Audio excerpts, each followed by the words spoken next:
सरुमा माँ बेटी का अटूट प्रेम। एक थी सरुमा असम की लोक कथा है। यह सरुमा नाम की लड़की की भोली भाली कहानी है जो अपनी सौतेली माँ के अत्याचारों से तंग है। असम के ग्वालपाड़ा जिले के एक गांव में लक्ष्मी नंदन नामक साहूकार अपनी पत्नी और बेटी के साथ रहता था।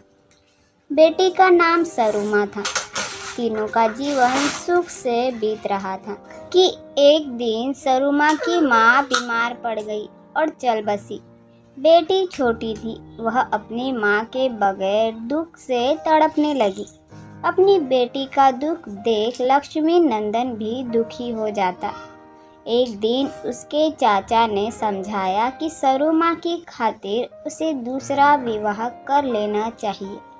लक्ष्मी नंदन ने सोचा कि सरुमा को माँ मिल जाएगी और एक औरत के आ जाने से घर भी संवर जाएगा। कुछ दिनों बाद उसने दूसरा विवाह कर लिया। सरुमा की सौतेली माँ घर आ गई। सरुमा नई माँ को पाकर खुश थी, लेकिन उसकी सौतेली माँ को वह फूटी आँख नहीं सुहाती थी। एक दिन लक्ष्मी नंदन को किसी काम से कुछ महीनों के लिए बाहर जाना पड़ा। घर पर सरुमा अपनी सौतेली माँ के साथ रह गई। लक्ष्मी नंदन के जाते ही सरुमा की माँ ने अपना असली रंग दिखाना शुरू किया। वह उससे घर के सारे काम करवाती, मगर भर पेट भोजन नहीं देती। एक दिन उसने सरुमा को नदी से मछलियाँ लाने को कहा। सरुमा टोकरी लेकर मछली पकड़ने चली गई। नदी पर पहुंचकर उसने बहुत कोशिश की, लेकिन वह मछलियाँ नहीं पकड़ पाई। घर जाकर वह क्या जवाब देगी, ये सोचकर वह रोने लगी। उसका रोना सुनकर नदी से एक सुनहरी मछली बाहर आई और बोली, सरुमा बेटी, मैं तेरी माँ हूँ, मुझे बता कि तू क्यों रो रही है। सरुमा ने उसे सारी बात बताई। तब उसकी माँ ने उसकी टोकरी मछलियों से भर दी, साथ ही उसे खाने के लिए स्वादिष्ट भोजन भी दिया।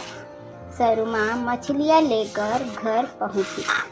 सौतेली माँ ने भरी हुई टोकरी देखकर पूछा, इतनी सारी मछलियाँ कैसे पकड़ी तूने? भोली सरुमा ने सारी बात बता दी। ये सुनकर सौतेली माँ को गुस्सा आ गया। उसने सरुमा का नदी पर जाना बंद करवा दिया। उसने सरुमा को भोजन देना भी बंद कर दिया, जिससे वह दिन पर दिन दुबली होने लगी। एक दिन सौतेली माँ ने सरुमा को चिलचिलारी धूप में बाड़ी में पानी देने को कहा। भूखी प्यासी सरुमा बाड़ी में पानी देने लगी, लेकिन कुछ ही देर में वह थक कर चूर हो गई और एक पेड़ के नीचे बैठकर रोने लगी। तभी वहाँ तोते के रूप में उसकी असली माँ आई। उसने सरुमा को मीठे फल दिए और कहा कि वह रोज बाड़ी में आया करे। सरुमा रोज बाड़ी में जाती और तोते के रूप में उसकी माँ आकर उसे ढेर सारे फल खिलाती। जब उसकी सौतेली माँ को यह बात पता चली तो उसने सरुमा का बाड़ी में जाना बंद करवा दिया। उस दिन के बाद से सरुमा की माँ गाय के रूप में आने लगी और अपना दूध उसे पिलाने लगी। सौतेली माँ ने देखा कि सरुमा अब भी दिन पर दिन मोटी होती जा रही है। उसे पता चला कि एक गाय उसे रोज दूध पिला जाती है। एक दिन जब गाय आई तो सौतेली माँ ने उसे मारने की कोशिश की, लेकिन गाय उसे सींग मारकर भाग गई। सौतेली माँ बहुत नाराज हुई। उसने सरुमा पर गुस्सा निकाला। अब सरू माँ बाड़ी से टमाटर तोड़कर खाने लगी। तब सौतेली माँ ने टमाटर के सारे पौधे उखाड़ कर फेंके और सरू माँ को एक अंधेरे कमरे में बंद कर दिया। अब सरू माँ को पानी भी नसीब नहीं था। वह कमरे में बैठकर दिन रात रोती थी। एक दिन चूहे के रूप में उसकी असली माँ आई और उसे भुना अनाज लाकर दिया। सरू माँ ने भुना अनाज खाया और माँ द्वारा लाया पानी पिया। जब सौतेली माँ ने देखा कि अंधेरे कमरे में भी सरू माँ मोटी होती जा रही है, तो उसने उसे मार डालने की योजना बनाई। लक्ष्मी नंदन कुछ ही दिनों में वापस आने वाला था।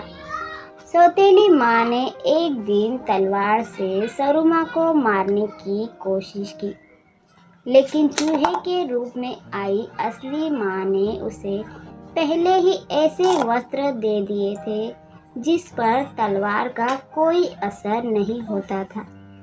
सरू माँ बच गई। अगले दिन लक्ष्मी नंदन घर लौटा। उस समय सौतेली माँ बाजार गई हुई थी।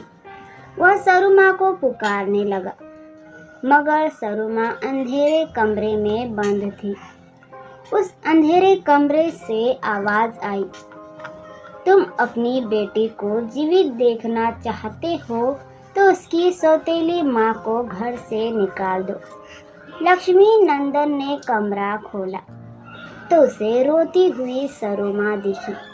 पूछने पर सरू माँ ने सारी बात बताई। ये सुनकर लक्ष्मी नंदन बहुत क्रोधित हुआ।